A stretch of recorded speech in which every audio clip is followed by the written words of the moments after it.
Good morning everyone, welcome back to our channel to a brand new blog. আশা করি তোমরা সবাই খুব ভালো আছো আর আমরাও খুব ভালো আছি। আজকে 1 অক্টোবর বুধবার আর এখন বাজে সকাল ওই 10টা মতো। আর আজকে তো নবমী, সকলকে জানাই মহানবমীর অনেক অনেক শুভেচ্ছা ভালোবাসা। আমি আর সৌম্য এখন রেডি হয়ে গেছি, আমরা যাচ্ছি একটু বাজারে বলতে যেহেতু নবমী আজকে বাড়িতে তো মাংস হবেই, কথা ছিল মাটন হবে, কিন্তু আমার জামাইবাবু যেহেতু এখন মাটন খাচ্ছে না তাই আজকে মাটন হচ্ছে না, আজকে হবে চিকেন। তার সাথে 2 রকমের মাছও হবে, ইলিশ আর চিংড়ি।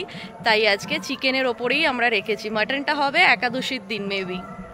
কারণ যেহেতু কালকে দশমীতে সৌম্য যাবে শ্রীরামপুর, আমিও যেতাম, কিন্তু আমার শরীর খুব একটা ভালো নেই। আমার গলা শুনেও তোমরা বুঝতে পারছো প্রচণ্ড ঠান্ডা লেগেছে, তার সঙ্গে পেটের তো একটু প্রবলেম চলছেই, এখনও পুরোপুরি ঠিক হয়নি। যাই হোক, তার মধ্যেও ঠাকুর দেখা কিন্তু পুরো দমে চলছে। আর আজকেও কিন্তু আমাদের একটা ভালো প্ল্যান আছে, যেটা এখন বলছি না, ভিডিও দেখতে থাকো, জানতে পারবে আর কি। গলায় সর্দি জড়িয়ে যাচ্ছে, আসলে এই গরমে এত ঘামছি, তার উপরে ঠান্ডা জল আইসক্রিম সব কিছু সমান দমে খাচ্ছি, তাই এটা হচ্ছে। তো এখন যাচ্ছি পাড়ার দোকানে চিকেন আনতে। চিকেনটা নিয়ে আবার দিদির বাড়ি দিতে যাব, কারণ আমার জামাইবাবু আর আমার বাবা স্টু খায়। তো আমি কষাটা বানাবো বাড়িতে এসে, 3টে রান্নাই আজকে আমি বানাবো, মা শুধু ভাত বানাবে আর সমস্ত জোগাড় করে দিচ্ছে আমায়। আর দিদি ওই পেঁপে দিয়ে গাজর দিয়ে স্টুটা বানাবে, তাই দিদির বাড়িতে ওই কিছুটা চিকেন দিয়ে আসবো, বাবা আর আমার জামাইবাবুর মতো। তো চলো এখন না বকবক করে যাই, গিয়ে চিকেনটা নিয়ে আসি। দেখি এখানে চিকেনের দাম এখন কত করে চলছে। মা তো বললো লাস্ট দিন 240 মনে হয় এনেছিল, তো আজকে নবমী যেহেতু বাড়বে তো একটু অবশ্যই। এবার আমাকে আর্ন করা দেখে কতটা বেশি বলে, চলো গিয়ে দেখা যাক। রূপসা এখান থেকে নিয়ে নিচ্ছে red chili powder, Kashmiri red chili powder. ওটা দিলে রান্নায় লাল রং হয়, আর রূপসা ওটা দিয়ে করতে ভালোবাসে, খেতেও ভালো হয় ওটা দিলে।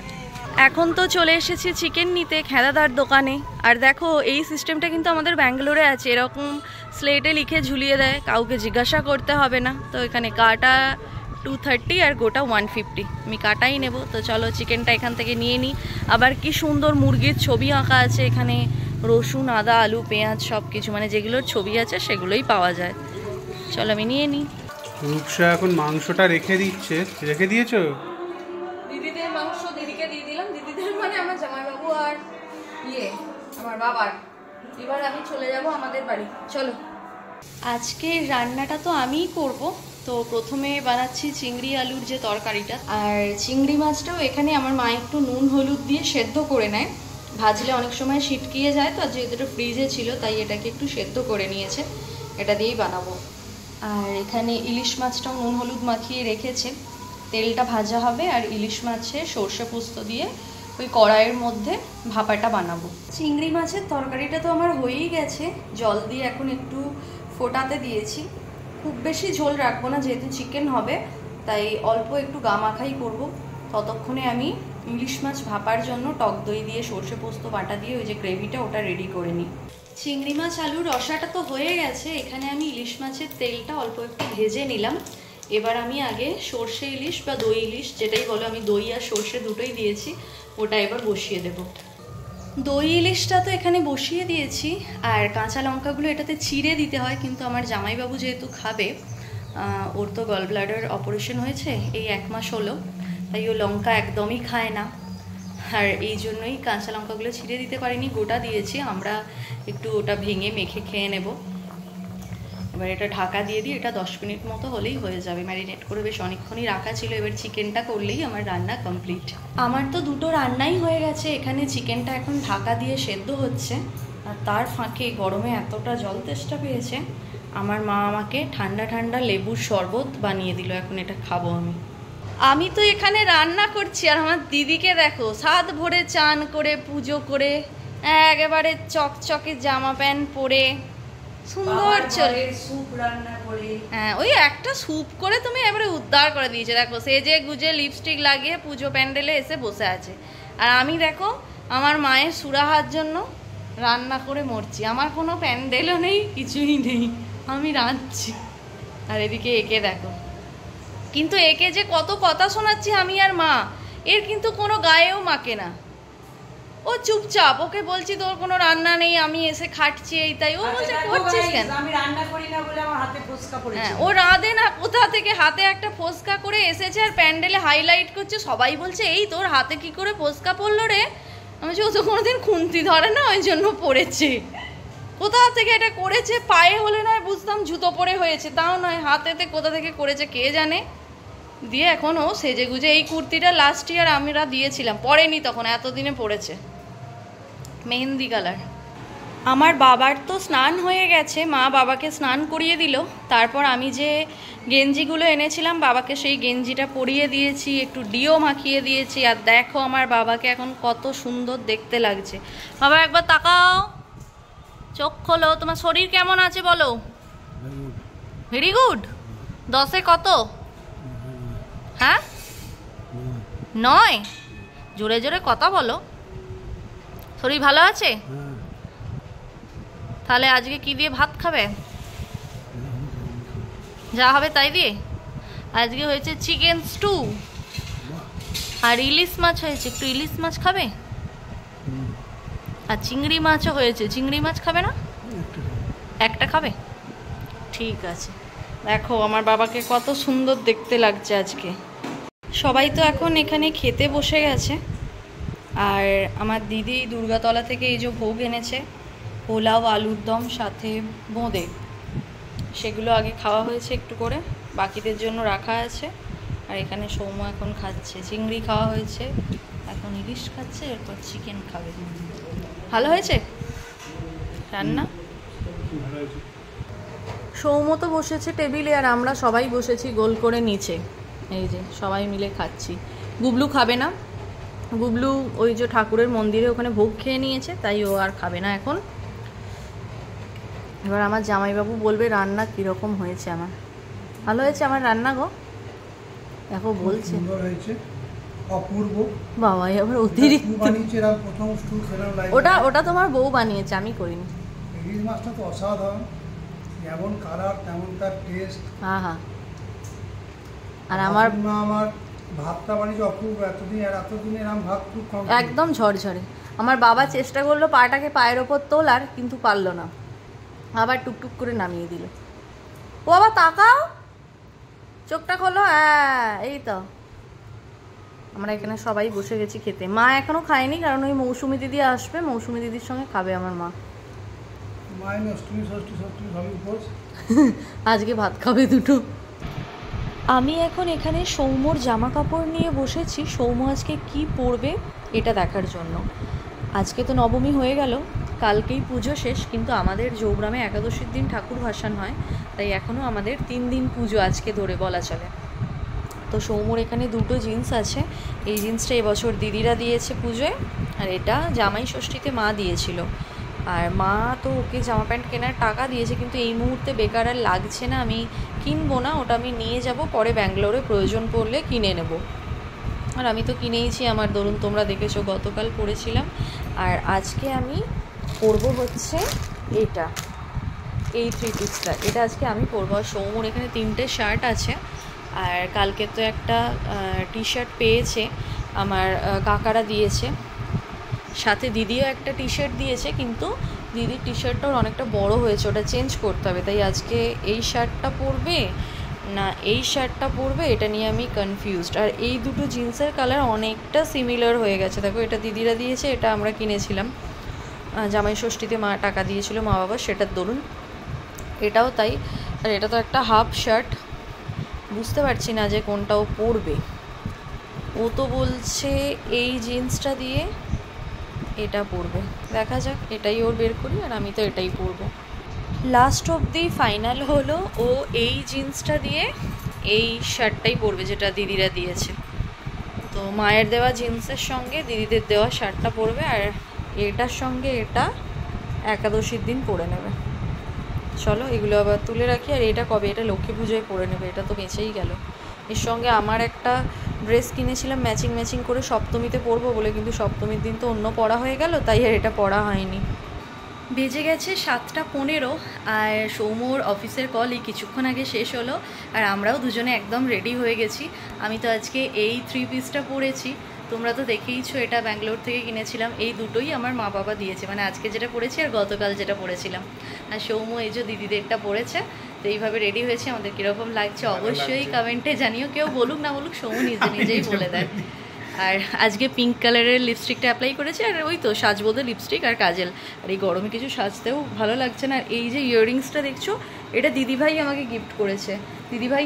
দিদিভাইয়ের বাড়ি যেদিন গিয়েছিলাম ফোনটাকে জামা দিতে, দিদিভাই আমাকে বেশ কয়েকটা ইয়াররিংস গিফট করেছে, চুড়ি গিফট করেছে। তো দেখলাম এই ড্রেসটার সঙ্গে ইয়াররিংসটা ভালো যাচ্ছে। তো দিদিভাই এই দেখো তোমারটা পরেছি কিন্তু এটার সঙ্গে। আর আমি এরকম ছোটো ছোটো ইয়াররিংসই ভালোবাসি, খুব একটা বড় আমার ভালো লাগে না। তো সেটা মাথায় রেখেই দিদিভাই এরকম ছোটো ছোটোগুলো দিয়েছে। এই ময়ূরের পালক মোটিভে বেশ ভালো এটার সঙ্গে যাচ্ছে। দেখো আমাদের কীরকম লাগছে অবশ্যই জানিও। দিদিরা কীরকম রেডি হয়েছে আসার পর দেখাচ্ছি। গুবলু আসছে, গাড়িতে অনেকগুলো জলের বোতল তুলতে হবে, কারণ এত গরম, এত জল টান ধরছে। আর আমরা আমাদের ফিরতে ফিরতে মেবি রাত 2:30-3টে তো বাজবেই, জানি না কখন ফিরবো। তো চলো বেরিয়ে আবার দেখা হচ্ছে। প্রতিদিনই তোমাদের বলছি ফাইনাল লুকটা দেখাবো, কিন্তু দেখানো হচ্ছে না। এটা এরকম লাগছে পরে, কালারটা তো খুবই ভালো লাগছে। ভাবছিলাম খুব হালকা হবে, বাট গায়ে ফেলার পর বেশ ভালোই লাগছে। আর যেহেতু এর ওড়নাটা খুব সুন্দর, তাই খুব হাইলাইট হচ্ছে। আর খুব সফট মেটেরিয়াল, তো ওই জন্য পরে গরম করা বা কষ্ট হওয়া কিছুই হচ্ছে না। তার সঙ্গেই ঐশিকা যে ব্যাগটা দিয়েছিল আমাকে জন্মদিনে, তো ওই ব্যাগটাও অনেকটা ম্যাচিং হয়ে গেছে, তাই এটাই নিয়েছি। এরকম লাগছে তোমরা অবশ্যই কমেন্টে জানিও। সৌম্যকে তো এরকম লাগছে। এই টাইপের ব্ল্যাক একটা সৌম্যর শার্ট আছে, ম্যাক্স থেকে নিয়েছিলাম, ওটা হাফ শার্ট। এটা প্রিন্টটা অনেকটা ওই টাইপের।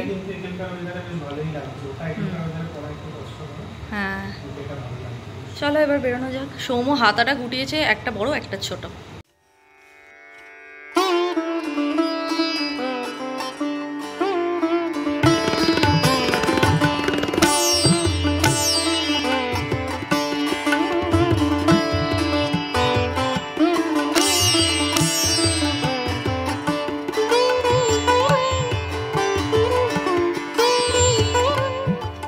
ফাইনালি আমাদের ছবি টবি সমস্ত তোলা হয়ে গেছে। এবার আমরা বেরোচ্ছি। এখন বেজে গেছে ওই 7:30 মতো, কি 7:45। এখন বেরোচ্ছি। আর আমার দিদি এখনও মানে সাজটা ঠিকঠাক হয়েছে না কি বুঝতে পারছে না। আমার দিদি আজকে এটা পরেছে, আমাদের দুজনের অনেকটা ম্যাচিং। আর আমার জামাইবাবু আমাদের সবাইকে তাড়া দিয়ে নিয়ে এলো, দিয়ে নিজেই এখন ওখানে কার সঙ্গে বকবক করছে। আমাকে 10টা কথা শোনালো আমি ছবি তুলছি বলে, দিয়ে এখন নিজে ঘুরে বেড়াচ্ছে ওখানে। দেখো গুবলু এবার রেগে গেছে।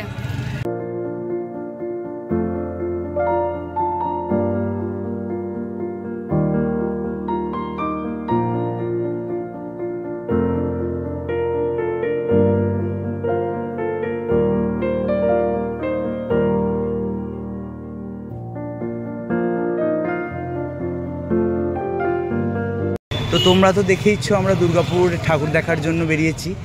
আর এখানে একটু আমাদের স্যারের দোকানে মিষ্টি খাওয়ার জন্য দাঁড়িয়েছি। গুবলু তো তোমাদের বললেই আমরা শক্তিগড়ে দাঁড়িয়েছি এখন। আর এই হলো আমাদের স্যার, আমাদের যোগরাম স্কুলের স্যারের এখানে মিষ্টির দোকান আছে।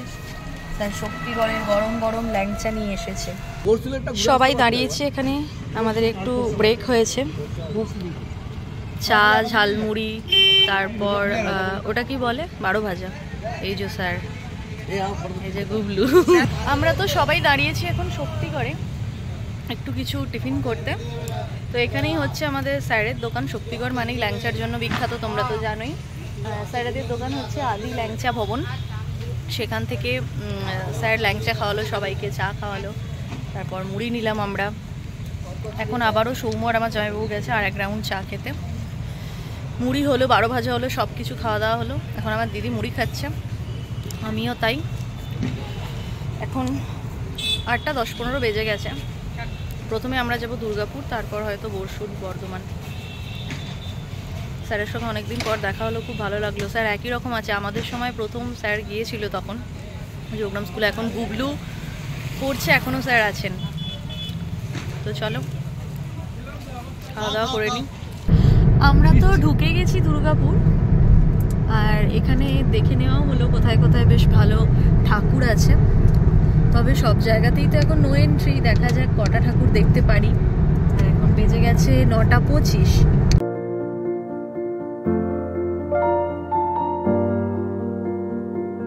আমরা তো ঢুকে গেছি দুর্গাপুরে। এখানে বেনাচিতিতে যাচ্ছি, ওখানে ভালো ঠাকুর হয়েছে। মারাত্মক জ্যাম, মারাত্মক জ্যাম। আর এতক্ষণ ফাঁকা রাস্তায় এলাম, এবার বুঝতে পারছি ভিড় দেখো, লাইন দেখো। 1.5 ঘন্টায় শক্তিগড় থেকে দুর্গাপুর চলে এসেছি।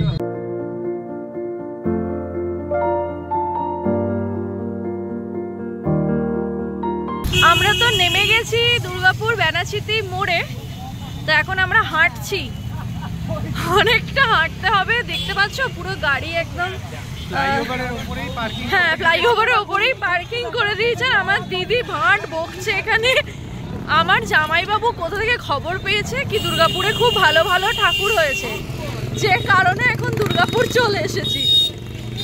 কটা ঠাকুর দেখতে পাবো কি হবে আদৌ জানি না, এখন কতটা হাঁটতে হবে। হ্যাঁ, যে স্পিডে আমরা হাঁটছি মোটামুটি 10-12টা ঠাকুর দেখতে পাবোই পাবো। এবার গিয়ে ওখানে কতটা লাইন আছে তাও জানি না, কিন্তু যাচ্ছি।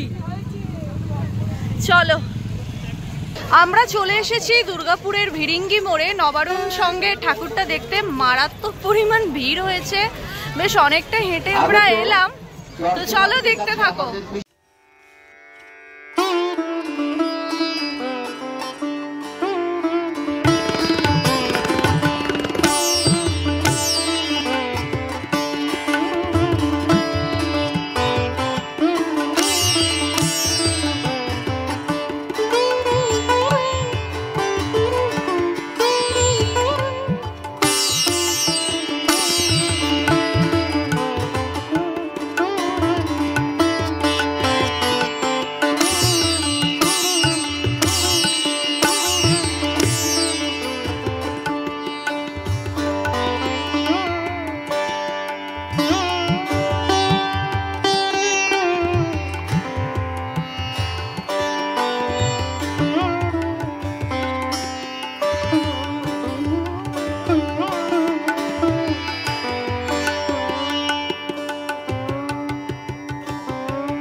আমরা তো নবারুণ ক্লাবের ঠাকুরটা দেখলাম, তারপর সামনে আরও একটা কোথাও যাচ্ছি। কোথায় যাচ্ছি এক্স্যাক্ট নাম আমি জানি না, সবাই যাচ্ছে আমরাও যাচ্ছি। আমার জামাইবাবু মেবি জানে, আমি জানি না।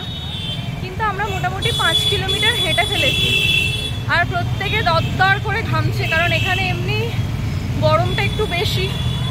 গাড়ি থেকে নেমে বুঝতে পারিনি এসিতে ছিলাম বলে, তবে এখন বেশ গরম লাগছে। আর বারবার করে জল টানো ধরছে, তবে জলের বোতল ক্যারি করছি বলে তেষ্টাটা মিটে যাচ্ছে। সৌমর অবস্থা পুরো খারাপ, প্রচুর ঘামছে। আর আমার দিদি সবার পিছনে টুকটুক টুকটুক করে আসছে। চলো, কিন্তু এটার মধ্যে একটা আলাদা আনন্দ আছে জানো। এইভাবে তো মানে ছোট থেকে ঠাকুর দেখেছি, খুব একটা এরকম বাইরে বেরিয়ে, আমাদের কাছে বাইরে বলতে বর্ধমান, বরশুল এগুলোই আমরা দেখতাম, তারপর মুকুন্দপুরটা মাঝখানে যেতাম, কিন্তু এই দুর্গাপুর, কলকাতা এগুলো কখনো ঠাকুর দেখতে যাওয়া হয়নি এই ভিড়ের কারণেই। তো এবছর যেহেতু দিদি জামাইবাবুর গাড়ি হয়েছে, তাই সবাই মিলে এসেছি, হাঁটছি, কষ্ট হচ্ছে একটু, কিন্তু একটা আনন্দও হচ্ছে, খুব ভালোও লাগছে, বেশ একটা অন্যরকম অভিজ্ঞতা।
অগ্রণীর ঠাকুরটা দেখার পর তো আমরা এখন চলে এসেছি প্রভাত সঙ্গে ঠাকুরটা দেখতে।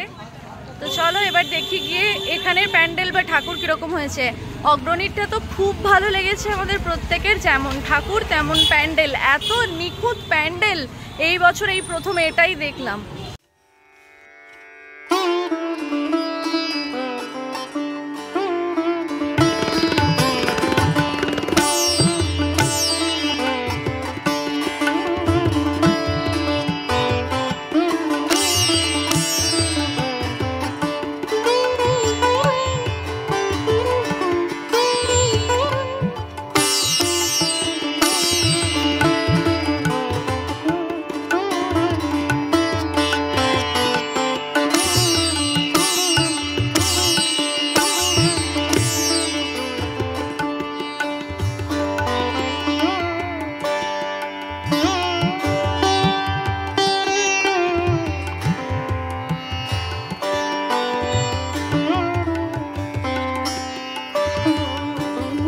আমরা তো এখন আমাদের গাড়ির কাছে যাচ্ছি টোটো করে।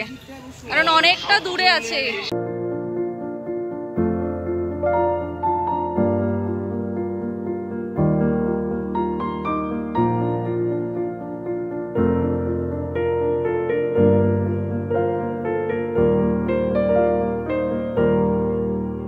আমরা তো আবারও কিছুটা এসে নামলাম দুর্গাপুর সিটি সেন্টারের কাছে, কারণ এখানে নাকি খুব ভালো ভালো কয়েকটা ঠাকুর আছে, তাই সেগুলো দেখার জন্য আমরা এখানে দাঁড়ালাম। আমাদের কিন্তু এখনো ডিনার হয়নি, আর ঘড়িতে এখন 12টা বেজে 10, মানে অলরেডি দশমী পড়ে গেছে।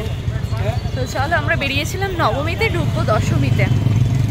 চলো দেখি এখানের ঠাকুরগুলো কীরকম হয়েছে। তবে যে 3টে ঠাকুর দেখেছি তার মধ্যে 2টো তো দারুণ লেগেছে, নবারুণ সংঘ আর অগ্রণী, খুব ভালো খুব ভালো।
আমরা তো পানাগড় পেরিয়ে গেছি, আর এখন দাঁড়িয়ে গেছি হোটেল দুর্গাতে ডিনার করার জন্য।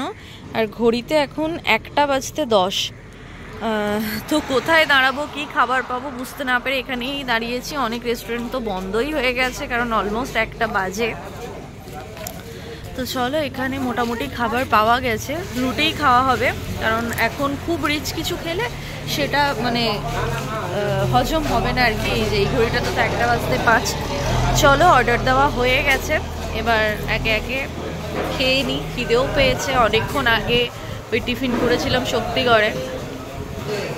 এখানে চলে এসেছে আমাদের ডিনার। অর্ডার দেওয়া হয়েছিল ডিম তরকা, চানা মশলা, রুটি, পেঁয়াজ, একটা পনিরও অর্ডার দেওয়া হয়েছে, ওটা আসছে। তো এইসবই নেওয়া হয়েছে, পনিরটা এখনো আসেনি, আসছে।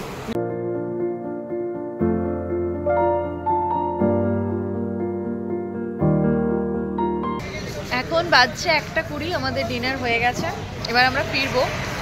আদৌ বাড়ি যাব না বর্ধমান বসুল যাব জানি না, দিদি বলবে, মাননীয়া বলবে, এটা পরে বলছে মাননীয়া। বুবলু এখন এখানে দেখছে কে কোথায় ঠাকুর দেখতে গেছে, কে কি স্টেটাস দিয়েছে সেগুলোও দেখছে হোয়াটসঅ্যাপে। চলো, আর এদিকে মনে হয় বৃষ্টি হয়েছে, জানো, বেশ কাদা কাদা লাগছে। এবার একটু ঘুম ঘুম পাচ্ছে, খুব বেশি বলবো না। এমনিতে আমাদের ব্যাঙ্গালোরে থাকতেও সৌম্যর কাজ ফাজ করে শুতে আমাদের মোটামুটি 12:30 1টা হয়েই যায়, সেই জন্য অভ্যেস আছে। মানে অত্যধিক যে ঘুম পাচ্ছে, চোখ টানছে এমনটা না, তবে একটু টায়ার্ড লাগছে। আসলে রেগুলারই বেরোনো হচ্ছে, প্রপার ঘুমটা হচ্ছে না। আর ডিনারের পর এই যে জিরা কোল্ড ড্রিঙ্কগুলো নিয়েছি, প্রত্যেকের একটা করে, মানে আমার জামাইবাবুই দিল, যেটা বেশ ভালো খেতে। ওখানেও এর আগে খেলাম যেখানে ঠাকুর দেখতে গিয়েছিলাম, ওটার নাম ছিল রিমঝিম, খুব ভালো খেতে।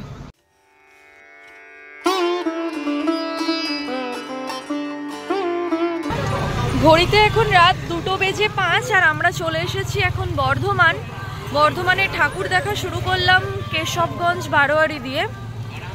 কয়েকটা মেন ঠাকুর দেখবো, সম্পূর্ণ ঘুরে দেখা হবে না কারণ অনেকটাই লেট হয়ে গেছে। কয়েকটা দেখে বেরিয়ে যাব, চলো।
কেশবগঞ্জ বারোয়ারির ঠাকুরটা তো আমাদের দেখা হয়ে গেল, আর এখন বাজে রাত 2:20 আর ফিরে এসে দেখছি যে আমাদের গাড়ির সামনের চাকাটা পাংচার হয়ে গেছে।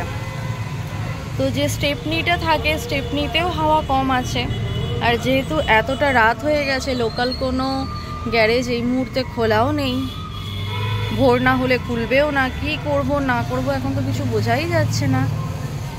ঠাকুর দেখতে বেরিয়ে এত বড় বিপদে পড়বো তো বুঝতেই পারিনি। আমার দিদি আর জিজুর সামনে, জিজু গেছে, দিদি ওই যে দাঁড়িয়ে আইসক্রিম খাচ্ছে, গুবলুও চিন্তায় এখন আইসক্রিম খাচ্ছে।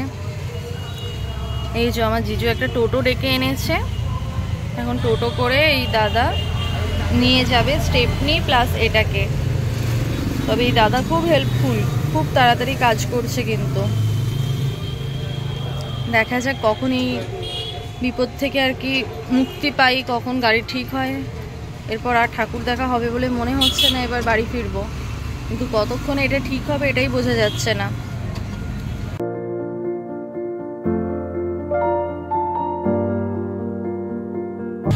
এখন তো আমার জিজু যাচ্ছে দুটো স্টেপনি আর এমনি যে চাকাটা পাংচার হয়েছিল সেটাকে নিয়ে ঠিক করতে। তবে সবাই বলছে এত রাত্রে কোথাওই খোলা থাকবে না, ভোর না হলে দোকান খুলবে না। দেখা যাক। এই দাদাও যাবে, আর দিদি, আমি, গুবলু, সৌম্য এখানে ওয়েট করব। হঠাৎ করে এমন বিপদ হয়ে গেল, বুঝতেই পারছি না কি করব, কখন বাড়ি ফিরতে পারবো। আমরা তো এখানে একটা রেস্টুরেন্ট আছে পাশে, ওখানেই এসে একটু বসছি, কারণ কতক্ষণে ওরা আসবে, আধ ঘন্টা না 1 ঘন্টা জানি না। আর মশা ওখানে প্রচণ্ড, দাঁড়িয়ে থাকাও যাচ্ছে না। এটা একদম যেখানে গাড়িটা রাখা আছে তার পাশে। তো আমরা এখানে বসে ওয়েট করছি। যে দাদাটা বললো কোথায় সামনে গ্যারেজ আছে, ওদেরই রেস্টুরেন্ট এটা। এখানে বসে আছে, এখানে দিদি আর সৌম্যও বসে আছে। হঠাৎ করে কেমন বিপাকে পড়ে গেলাম। এখন বাজে 2:40। এখন তো বাজছে 3:40, আর এই সবে ওই গাড়ির দাদা আর আমার জিজু টায়ার দুটো ঠিক করিয়ে আনলো। এবার এটা লাগাতেও এখন সময় লাগবে 10-15 মিনিট। আর এই যে এতক্ষণ ওরা গিয়েছিল, আমরা এতক্ষণ ওয়েট করছিলাম জিটি রোড গোলাপবাগ মোড়ের এই বিরিয়ানির দোকানটায়। নামটা খুব সুন্দর, এমএ পাস বিরিয়ানিওয়ালা। আর এই দাদা আমাদের বসতে দিয়েছিল, ভীষণ ভালো ব্যবহার। আমরা এতক্ষণ বসেছিলাম, আমাদের সমানে বলছে যতক্ষণ ইচ্ছা আরাম করে বসুন, কোনো তাড়াহুড়ো নেই, কোনো ভয় নেই। খুব ভালো। আমরা ভেতরে বসেছিলাম অনেকক্ষণ, কিন্তু অনেকক্ষণ বসে আছি বলে পায়েও লাগছে আর খুব মশাও কামড়াচ্ছিল। তাই আমরা এখন একটু বেরোলাম হাঁটাহাঁটি করতে, আর তখনই দেখলাম ওরা চলেও এসেছে। এবার এখন এটা ঠিক করতে একটু টাইম লাগবে। এরপর আর ঠাকুর দেখবো না, এবার বাড়ি চলে যাব, কারণ বাড়ির সবাইও টেনশন করছে। আর এতটা সকাল বলে এখন মাকে ফোন করতেও পারছি না। মা উঠে যায়, কিন্তু তাও ফোন করতে একটা কীরকম লাগছে। প্রচণ্ড মশাও কামড়েছে, পাগুলো পুরো জ্বলে যাচ্ছে। তবু একটা বসার জায়গা পেয়েছিলাম নিরাপদ, এটাই যা। এখন তো বেজে গেছে 4টে। এবার আমরা এখান থেকে বেরোচ্ছি। এখন গাড়ি ঠিক হয়ে বেরোতে 4টে বেজে গেল ভোর।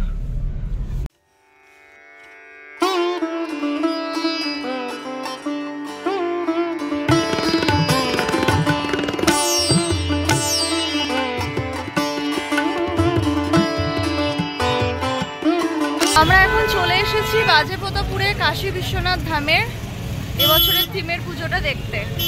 তো এখন যাওয়ার পথে এগুলো করছি, তাই ঠাকুরগুলো দেখতে দেখতেই বাড়ি ফিরছি।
এখন 4:20 আর এই টাইমে এখানে ভিড়টা দেখো শুধু, মানে লোকজন লাইন দিয়ে রীতিমতো এখন ঠাকুর দেখছে।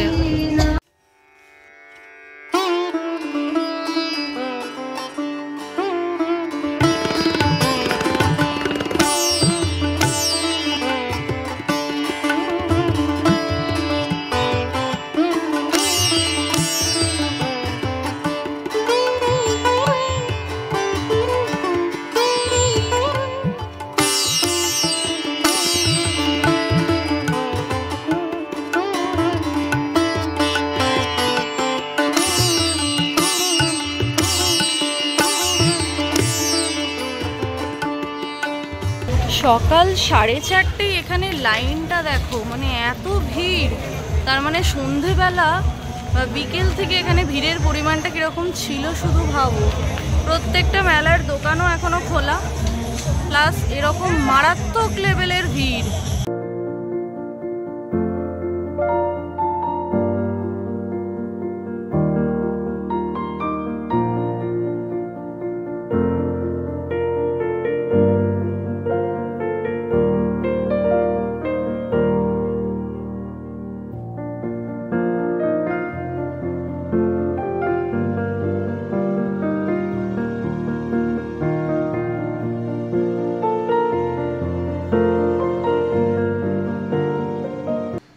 ঘড়িতে তো এখন সকাল 6:10 আর আমরা এই জাস্ট বাড়ি ঢুকলাম। আর আসার সময় প্রচণ্ড পরিমাণ বৃষ্টিও হলো, তোমরা দেখলেও। তো চলো ব্লগটাকে এবার এখান থেকে এন্ড করছি। অনেক লেন্দি হয়ে গেছে ব্লগটা। যারা লাস্ট অবধি ব্লগটার সাথে ছিলে তাদের অনেক থ্যাংক ইউ। ভিডিওটা ভালো লাগলে অবশ্যই করে একটা লাইক করো, শেয়ার করো, কমেন্ট করে জানিও। আর প্লিজ চ্যানেলটাকে সাবস্ক্রাইব করো। যারা ফেসবুক পেজ থেকে দেখছো তারা প্লিজ পেজটাকে লাইক ফলো করে আমাদের পাশে থেকো। দেখা হচ্ছে আবারও নতুন একটা ব্লগের সঙ্গে। ততক্ষণের জন্য তোমরা সবাই খুব ভালো থেকো, সবাইকে খুব ভালো রেখো। আজকের মতন টাটা।